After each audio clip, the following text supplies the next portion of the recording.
साथियों नमस्कार, बहुत बहुत स्वागत है आपका मेरे साथ जुड़ने का। मैं हूं Satyan Kumar, founder TM the platform coaching centre. आज मैं औसत भाग 4 की बात करना चाह रहा हूं। आज सिर्फ उन्हीं प्रश्नों की बात करूंगा जो औसत से संबंधित होते हैं। औसत में वो प्रश्न जो क्रिकेट से रिलेटिव आते हैं। क्रिकेट से संबंधित प्रश्न हम लोगों से बहुत पूछे जाते हैं प्यारे छात्रों। तो आज हम सिर्फ उन्हीं प्रश्नों की बात कर ले रहा हूँ। यदि आप हमारे चैनल पर नए जुड़े हुए हैं तो चैनल को सब्सक्राइब करें, बेल आइकन को प्रेस करें, शेयर करना बिल्कुल मत भूलें। तो प्यारे बच्चों, जो हमारे प्रश्न आज हैं वो मैं पहले बता चुका हूँ, क्रिकेट से रिलेटेड प्रश्न हैं। इन प्रश्नों को करने के लिए हम बहुत कुछ सोचते हैं, बहुत कुछ हैरान रहते हैं, पर आज से ऐसा हैरान होने की आवश्यकता नहीं है। चलिए ध्यान देता हूँ शांति के साथ में, क्योंकि मेरा नियम है, मैं आपको पहले से बोल चुका हूँ, मैं जो टॉपिक डालूंगा उसका अंत ही रखूँगा। जैसे मैंने कल आपसे बताया था कि आपके अगले जो प्रश्न पढ़ने वाले हैं वो प्रश्न होंगे गुणा पर आधारित प्रश्न, जोड़ पर आधारित प्रश्न, प्लस पर आधारित कह सकते हैं, माइनस पर आधारित प्रश्न। लेकिन आज जो हमारे प्रश्न हैं वो क्रिकेट पर आधारित प्रश्न हैं।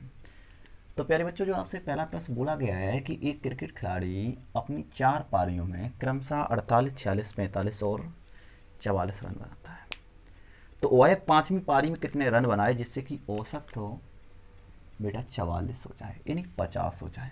कहीं ना कहीं लिखा होगा वह अपनी, कह सकता है बेटा कि 5वीं पारी में कितने रन बनाए जिससे कि औसत उसका 50 हो जाए। प्यारे बच्चों, जिन छात्रों को बेसिक करना है तो बेसिक एक मिनट देख लेना, बेसिक कैसे करना है। प्यारे बच्चों, 5 पारियों में जो वो 50 रन बनाएगा, औसत का मतलब हुआ प्रति पारी में 50 रन बनाएगा। तो 5 पारियों में प्यारे बच्चों 250 रन बनाएगा। एक पारी में 50 रन बनाएगा तो 5 पारी में 250 बनाएगा। इसमें से 4 पारियों के रन उसे दे दिए गए हैं 48, 46, 45 और 44। प्यारे बच्चों, जब ये आपको रन दिए गए हैं तो इन रनों को आप काउंट कर लीजिए। 8, 6, 14, 5, 19 में जोड़ लेंगे प्यारे बच्चों 23 होगा। 4, 4, 4, 16 और 16 में 2 जोड़ लेंगे प्यारे बच्चों 18 होगा। 183 को जब हम इसमें से घटा देंगे, 10 में से 3 जाएंगे, 7 बचेंगे, 14 में से 8 जाएंगे, 6 बचाएंगे, तो आपकी 5वीं पारी में उसके द्वारा बनाए गए रनों की संख्या 67 होना चाहिए। पर प्यारे बच्चों, ये तरीका मुझे तो पसंद नहीं है, आपको पसंद हो तो आप समझिए यार। तो करना कैसे वो ध्यान दे लीजिए। उसके द्वारा 5वीं पारी में बनाए गए रनों की संख्या 50 है प्यारे बच्चों, 50 आप रख लीजिए। अब आप ये देख लीजिए, क्या 50 से 48 ज़्यादा है? ज़्यादा नहीं है, तो इसे जोड़ लीजिए कितना कम है। 50 से 46 कितना कम है? 50 से 45 कितना कम है? 50 से 44 कितना कम है? तो प्यारे बच्चों, इन सबका जॉइंट करेंगे तो उसके द्वारा बनाए गए रनों की संख्या कितनी होना चाहिए? 67। तरीका समझ में आया? बहुत आनंद आएगा, आप फ्री रहिए। पर हमारी चॉइस आपसे यही है कि अंत तक बने रहिए। तो आपको ये तरीका समझ में आया होगा। 50 से कितना कम है? 50 से ज़्यादा है तो घटा दीजिए, कम है तो छोड़ दीजिए। इसी कंडीशन से मैंने अगला प्रश्न रखा है कि कोई खिलाड़ी 4 पारियों में 48, 46, 52 और 54 की दर से रन बनाता है, तो वह कितने रन और बनाए जिससे कि 5वीं पारी में वह 55 का औसत रन कर ले। तो प्यारे बच्चों, कुछ नहीं करना, 55 के साथ प्लस का चिन्ह लगाइए। 55 से 48 कितना कम है? तो 7 हुआ। 55 से 46 कितना कम है प्यारे बच्चों? आपका 9 हुआ। 55 से 52 कितना कम है? तो 3 हुआ। और 55 से 54 कितना कम है? तो प्यारे बच्चों 1 हुआ। जोड़ देंगे आपके 5, 12 और 12, 21 और 3, 24, 1, 25 हो गए। और आपके उसके द्वारा बनाए गए रनों की संख्या 25 हो गए। और जोड़ लेंगे तो बेटा 27, इन्हें कह सकते हैं इनके द्वारा बनाए गए रनों की संख्या 75 है। इसी कंडीशन से बोला गया कि कोई क्रिकेट खिलाड़ी 3 पारियों में 60, 50, 45 रन बनाता है, तो वह चौथी पारी में कितने रन बनाए जिससे कि औसत रन 56 हो जाए। तो प्यारे बच्चों, 60 से 56 कितना ज़्यादा है? तो 4 हुआ। 50 कितना कम है? तो आपका 6 हुआ। 45 कितना कम है? तो 11 हुआ। तो प्यारे बच्चों, जोड़ लेंगे हम लोग, तो यहाँ 2, 13 को जोड़ देंगे तो हमारे पास बनाए गए रनों की संख्या कितनी होना चाहिए? 69 होना चाहिए। तो प्यारे बच्चों, इन प्रश्नों में हमारी बात उन प्रश्नों की हुई है, सिर्फ उनकी बात हुई है जिनमें हम कहने का मतलब है अगली पारी में कितने रन बनाए जिससे कि औसत इतना हो जाए, अगली पारियों में कितने रन कम कर दे जिससे कि औसत इतना हो जाए। तो कुछ नहीं आपको सोचना है, जो मेरा कॉन्सेप्ट है उसे आप क्लियर कर लीजिए। जो आपको औसत दिया गया उससे ज़्यादा है तो घटा दो, उससे कम है तो हमेशा जोड़ लो। कितना कम है बस उसे जोड़िए। तो प्यारे बच्चों, इन प्रश्नों को तो मैं हटा दे रहा हूँ। इन प्रश्नों के बाद सेकंड प्रश्न आपको कौन दिए गए उन प्रश्नों पर ध्यान दीजिए।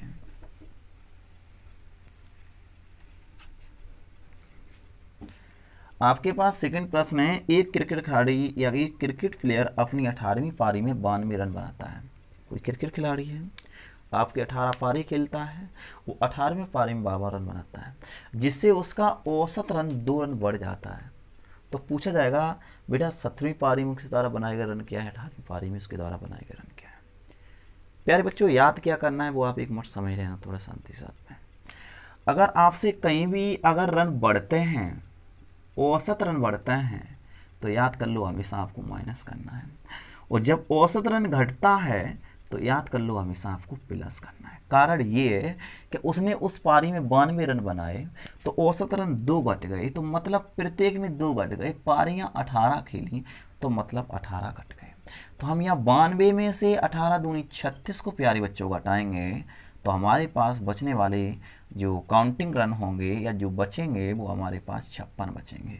कहने का सारांश ये है प्यारे बच्चों कि 17वीं पारी में 18वीं पारी में उसके द्वारा 17वीं पारी में 56 रन बनाए गए थे और 18वीं पारी में उसके द्वारा बनाए गए रनों की संख्या प्यारे बच्चों 58 थी। यही तो थी। पुनः समझ लीजिए, जब आपकी एक क्रिकेट खिलाड़ी अपनी 18वीं पारी में 92 रन बनाता है और जिससे उसका औसत रन 2 बढ़ जाता है, तो 2 रन जब बढ़ा प्रत्येक में तो कहने का मतलब 36 बढ़ा, 36 को मैंने घटा दिया तो अगली पारी में 17 में उसने 56 बनाए हुए थे, जब ये 2 बढ़ गए तो इसका मतलब ये 58 हो गए। क्लियर हो गया प्यारे बच्चों? अगला ध्यान दो थोड़ा शांति के साथ में। आपकी ये 56 58 ये काउंटिंग आपसे पूछा जाएगा कितने रन अधिक बनाता है, उस पारी में कितने रन अधिक बनाता है या अन्य पारी में कितने रन अधिक बनाता है। ये कंडीशन हमारी सेकंड प्रश्न में है। एक क्रिकेट खिलाड़ी अपनी 22वीं पारी में बेटा शतक बनाने से 2 रन कम रह जाता है। कहने का सारांश है 98 रन बनाता है, यानी शतक 100 पर होता है 98 रन बनाता है, जिससे कि उसका कम हुआ या ज़्यादा देखो बढ़ ही गया तो बढ़ गया तो मतलब 2 रख लो, 22 दूनी 44 हो गई, तो 98 माइनस 44 कर देंगे प्यारे बच्चों, तो हमारे पास बचे 54 रन। यानी कितने रन हुए? 54 रन हुए। तो 21 व 22वीं पारी में उसके रन क्या है? तो 54 और 56। कितने रन है प्यारे बच्चों? 54 और 56, यानी 2 बढ़ा तो 54 और 56। ये कंडीशन हमारी अगले प्रश्न पर है कि कोई खिलाड़ी 17वीं पारी में प्यारे बच्चों 58 रन बनाता है, जिससे 2 रन औसत घट जाता है। तो घटने का मतलब 2 का गुणा कर देंगे तो 17 हो गए, तो 58 और 17 दूनी कितने हुए? 34। कितने रन हुए? 34। 34 को हम जोड़ कर देंगे तो प्यारे बच्चों 12 और फिर 5 3 8 1 9, यानी 92 रन हुए। कितने रन हुए प्यारे बच्चों? 92। ये कंडीशन आपकी अगले प्रश्न में है। 12वीं पारी में 45 रन बनाता है, 12वीं पारी में 45 रन बनाता है। ये नेक्स्ट प्रश्न है। 12वीं पारी में 45 रन बनाता है, जिससे औसत रन 1 कम हो जाता है, तो 12 गुणे 1 तो 45 प्लस की 12। बेटा काउंट करेंगे तो रनों की संख्या कितनी हुई? 57। तो प्यारे बच्चों आपसे रिक्वेस्ट ये है कि हमारा जो कॉन्सेप्ट है उसे आप एक बार समझते रहिए। अगर समझते रहोगे तो गारंटी हमारी आपको सब समझ में आएगा यार, कुछ प्रॉब्लम नहीं आ सकती है। बस इतना है, आप एक मिनट शांति के साथ अंत तक बनी रहिए और प्रत्येक प्रश्न को समझते चलिए। इसी प्रकार से हमें नेक्स्ट प्रश्न किस कंडीशन का पूछा जाता है वो भी आप समझ लीजिए प्यारे बच्चों, किस प्रकार से हम लोगों से पूछा जाएगा वो भी एक मिनट ध्यान देंगे और आराम से कंफर्म कर लेंगे। इसके बाद प्यारे बच्चों जो अगली वीडियो में बचा हुआ है या जो अगली वीडियो में जो नहीं पढ़ पाया उसे मैं कंफर्म करा दे रहा हूँ। औसत रन से रिलेटिव और वर्गों के औसत से रिलेटिव आपसे प्रश्न किस कंडीशन का बनता है वो भी मैं बताता हूँ। जैसे प्रश्न कहा जाता है प्यारे बच्चों 1 का स्क्वायर प्लस 2 का स्क्वायर प्लस 3 का स्क्वायर प्लस 4 का स्क्वायर प्लस 5 के स्क्वायर का मतलब वर्गों का औसत क्या है या 5 के स्क्वायर का औसत क्या है।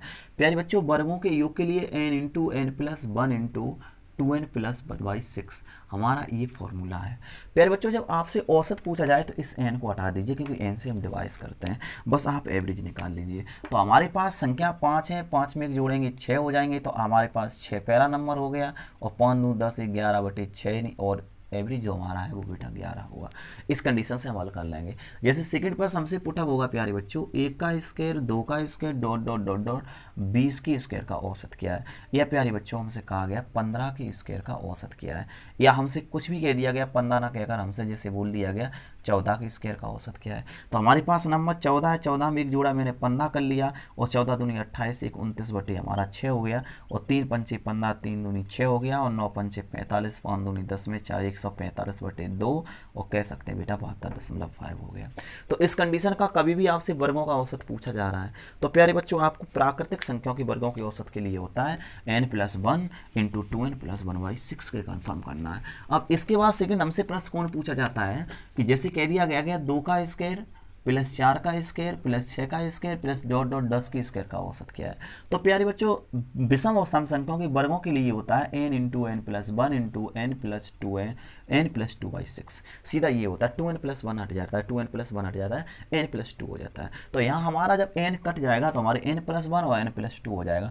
तो 10 में एक जोड़िए 11 हुए और 10 2 12/6 और 6 दूनी 12 हो गया, 10 11 दूनी 22। आपका एवरेज कितना होगा प्यारे बच्चों 22। इसी कंडीशन का हमसे सेकंड प्रश्न बनेगा प्यारे बच्चों 2 का स्क्वायर 4 का स्क्वायर 6 का स्क्वायर और डॉट डॉट डॉट डॉट 20 के स्क्वायर का औसत क्या है। तो 20 तो हमारा एक हो जोड़ गया 21 और 20 दूनी कितने 20 और 2 कितने हुए 22 और बटे हो गया 6, 3 सत्ते 21, 3 दूनी 6, 11 दूनी 22 और 11 सत्ते 77। तो प्यारे बच्चों ये तो हमारा सम संख्याओं के वर्गों का औसत हो गया है। इसके बाद सेकंड हमसे पूछा जाता है प्यारे बच्चों विषम संख्याओं के वर्गों का औसत। किन संख्याओं के विषम संख्याओं के वर्गों का औसत। तो विषम संख्या का मतलब हुआ 1 का स्क्वायर और प्लस 3 का स्क्वायर प्लस 5 का स्क्वायर डॉट डॉट डॉट 9 के स्क्वायर का औसत क्या है। तो बेटा सम और विषम के वर्गों के योग के लिए हमारा सिर्फ एक ही फॉर्मूला होता है n into n plus 1 into n plus 2/6। तो n खत्म हो जाएगा प्यारे बच्चों। तो 9 में 1 जोड़िए 10, 9 में 2 जोड़ो 11/6। तो 2 पंचे 10, 2 3 6 हो गया प्यारे बच्चों, 55/3 आपका एवरेज हो गया।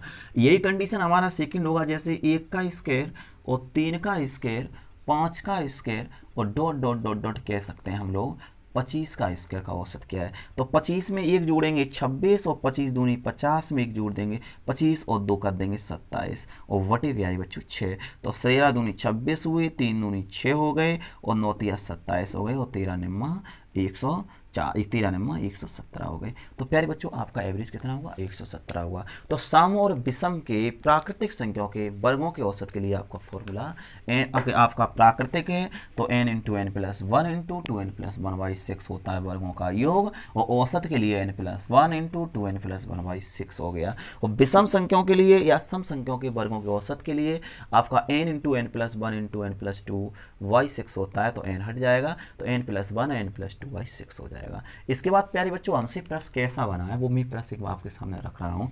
वो प्रश्न क्या है वो एक बार समझ लीजिए। यदि 1 को 1 बार, 2 को 2 बार, 3 को 3 बार, 4 को 4 बार, 5 को 5 बार, डॉट डॉट डॉट डॉट 7 को 7 बार लिखा जाए तो इन संख्याओं का औसत क्या होगा। तो यह समांतर माध्य क्या होगा। जब प्यारे बच्चों 1 को 1 बार लिखा जाएगा, 2 को 2 बार लिखा जाएगा, 3 को 3 बार लिखा जाएगा, 4 को 4 बार लिखा जाएगा, तो वही कॉन्सेप्ट 1 को 1 बार लिखा 1 1 2 2 4 हो गई, 3 3 9 हो गई, 4 4 4 बार लिखा जाएगा 16 हो गए।